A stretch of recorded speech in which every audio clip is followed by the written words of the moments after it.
সারা রাত শুধু তার কথাই ভাবছিলাম। কিছু দূর তো খুব কষ্ট দেয়। সেদিন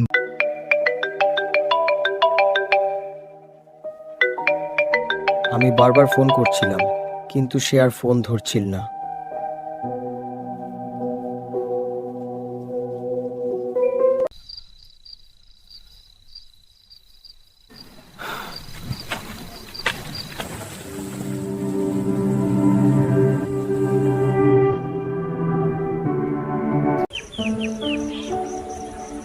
আজকের পর থেকে তুমি আর আমার বাড়ির পাশে যেও না, আমার সাথে দেখা করতে যেও না, ঠিক আছে?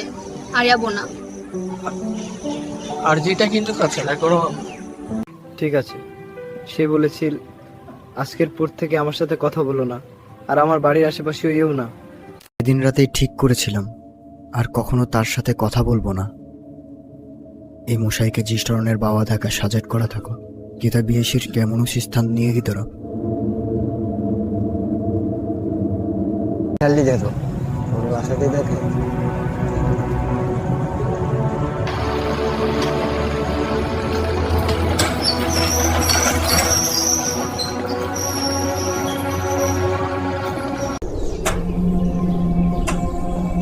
আমি তখন কারাগারের ভেতর, আর সেই হয়তো নতুন করে জীবন শুরু করেছিল।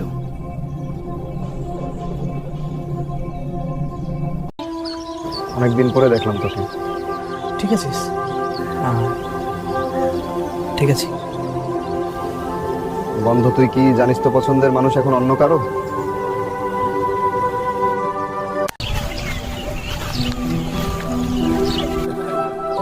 সে এখন অন্য কারো সাথে, আর আমি কেবল তাকিয়ে থাকি। জীবন চলে যাচ্ছে।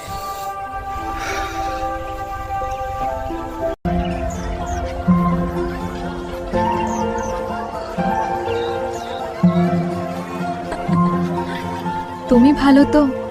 আজ তোমার হাসি পুরো উঠোনকে আলোকিত করেছে।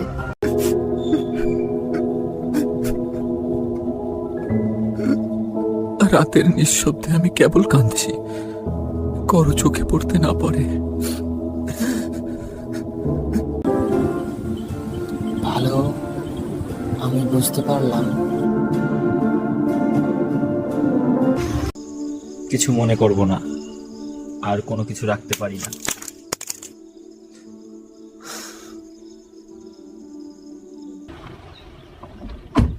সে আজ অন্য জীবনের পথে চলে গেল, আর আমি শুধু দূর থেকে তাকিয়ে রইলাম। আশার নাইন ছেলে অনভারে কোলে বিরতি জগে বলছে। হ্যালো, তুমি কেমন আছো? আমি ভালো আছি। আমি ভালো নেই, সবকিছু ঠিক নেই। জীবন এমনি, তুমি ভালো থাকো।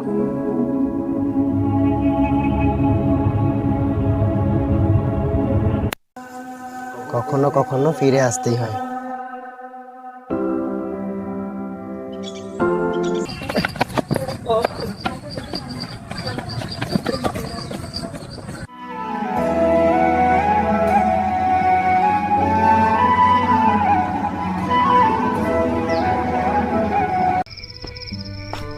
ভালো আছি, ভালো থেকো, সব আমির সাথে সুখে থেকো, নিজের খেয়াল রেখো। এই কথা বলেই আমি চুপচাপ চলে গেলাম। হ্যালো, তুমি কেমন আছো? আমি ভালো আছি। খাওয়া দাওয়া ঠিক আছে তো? হ্যাঁ। সব ঠিক আছে। আমি কি আবারও তোমার জীবনে আসতে পারি?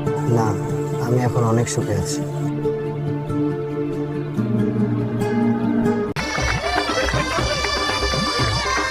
দেখো কি সুন্দর সাজানো হয়েছে, একদম রাজবাড়ির মতো লাগছে না? শুভেচ্ছা রিল বাবা, সুখে থেকো। হাসিটা দেখো, একদম শান্ত।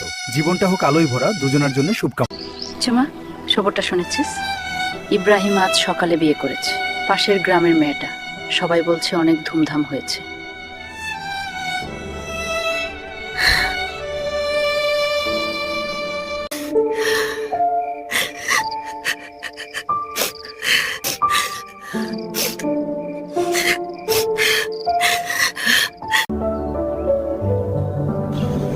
আপনার ছেলে কি নাম? আমার ছেলের নাম মোহাম্মদ। ঠিক আপনার মতো হয়েছে। হ্যাঁ, এবার সব ঠিক আছে। তোর